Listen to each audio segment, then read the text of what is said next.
So it's just been released today. This is to do with the Minister for Public Inspection, Paschal, donohoe, Fine Gael. Obviously the party for the 1% straight away. For the most well-off people in society, not for the only Joe like you and me that have to go out and work and pay our taxes and pay and struggle to pay the rent, etc., etc. They don't give a shit about you and me.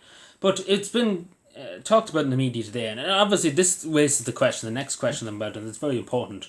How many more meetings did he have with the Ryanair CEO, Michael O'Leary? How many other meetings did he have with other big business leaders? Say, for example, Pfizer, take for example, other companies, pharmaceutical companies.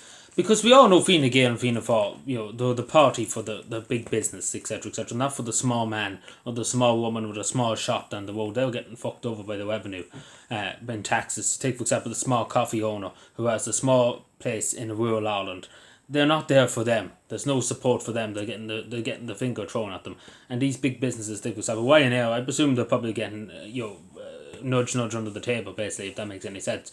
A few tax breaks here, would look the other way, basically. Because there's been a private dinner with Paschal Donohoe and the leader of Ryanair in February 2022, and this is a long time ago, February 2022 and 2024 now, we're only finding out this now. But my worry is, how many other meetings are going on behind closed doors relating to this? Because at the end of the day, Ryanair is a private business, does not belong to the government, it's not really up to the government to have anything to do with it. Now, it'd be different if it had something to do with local authority, because obviously that's a government agency, or the Garda Síochána Conor, it's the civil service, etc., the public service, or teachers, etc., etc. It's understandable that there would be meetings, but particularly with big businesses like this, Ryanair, take for example, other corporations, as I say, because if it's happening for one, it's happening for others. And obviously then they have a big dinner, and obviously that's on the taxpayers' expense. I presume it's on their expenses, as Paschal Donohoe's expenses is.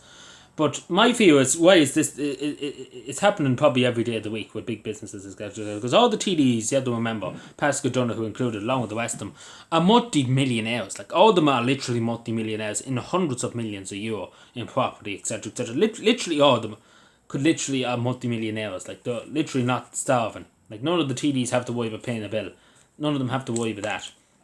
So my question is, and we have to ask our TDs, and I certainly will ask them if I come across them, because I'm finding none of them. There's none of them about. They're all hiding. Are they having any business meetings with big developers, take for example, because we all know they are, with big developers and big business corporations, etc., so like Ryanair and other corporations, where Pfizer, as I say, pharmaceutical companies, questions need to be asked. About these big dinners behind closed doors. That's not on the record, because again, wasn't on the record of government, of his day-to-day business. It wasn't on the record, so it was something on the sideline. And again, we don't know what was talked about. Was it just they were friends? He says they were just friends, etc., etc.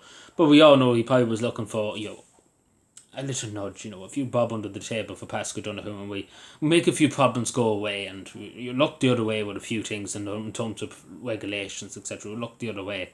Because that's what's happening. Again, the two in with the big business, etc., etc. They're not for the common man. They're for the 2%, the 3% in society. That's all they are. Fine Gael and Fianna Fáil, the whole lot of them are the same, really. They're all multi-billionaires. They're all making huge money out of it, and it's simple as that. And we need to find out the truth. Thank you.